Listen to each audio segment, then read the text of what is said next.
যাদের বসতবাড়ির আঙ্গিনায় চাল কুমড়া বা কুমড়া জাতীয় গাছ আছে, আপনাদের প্রায় হরহামেশাই দেখতে পাবেন যে গাছের পাতা এরকমভাবে কুঁকড়ে যাচ্ছে, অথবা গাছের যে ফল সেগুলো কুঁকড়ে যাচ্ছে এবং বিশেষ করে গাছের বাড়তেও কমে যাচ্ছে। এরকম যদি দেখতে পান তাহলে এই পাতা কুঁকড়ে যাওয়া বন্ধ করতে আপনারা অবশ্যই সোলোবর বোরন প্রতি 15 দিন অন্তর অন্তর গাছে স্প্রে করুন।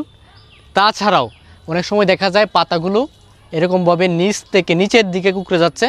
এর অর্থ হচ্ছে এই পাতার নিচের দিকে রস শোষক পোকা হয় হেমিপ্টেরা বর্গের।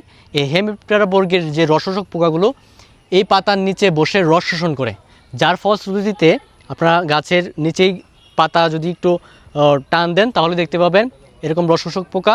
এই রস শোষক পোকা রস শোষণ করার পাশাপাশি এই গাছে ভাইরাস রোগ ছড়িয়ে দেয় এবং এই পাতাগুলোকে এরকমভাবে কুঁকড়ে ফেলে। তো সেই ক্ষেত্রে আপনারা ইমিডাক্লোরোপিড গ্রুপের যে কোনো ধরনের কীটনাশক মুখে মাস্ক পরিহিত অবস্থায় বিকালবেলা যদি স্প্রে করে দেন গাছে, তাহলে এই সমস্যাটি সমাধান হয়ে যাবে। পাশাপাশি যদি আপনারা সোলোবর বোরন 15 দিন অন্তর অন্তর জমিতে বা আপনারা কুমড়া জাতীয় গাছে স্প্রে করেন তাহলে এই কুঁকড়ানোর সমস্যা থাকবে না।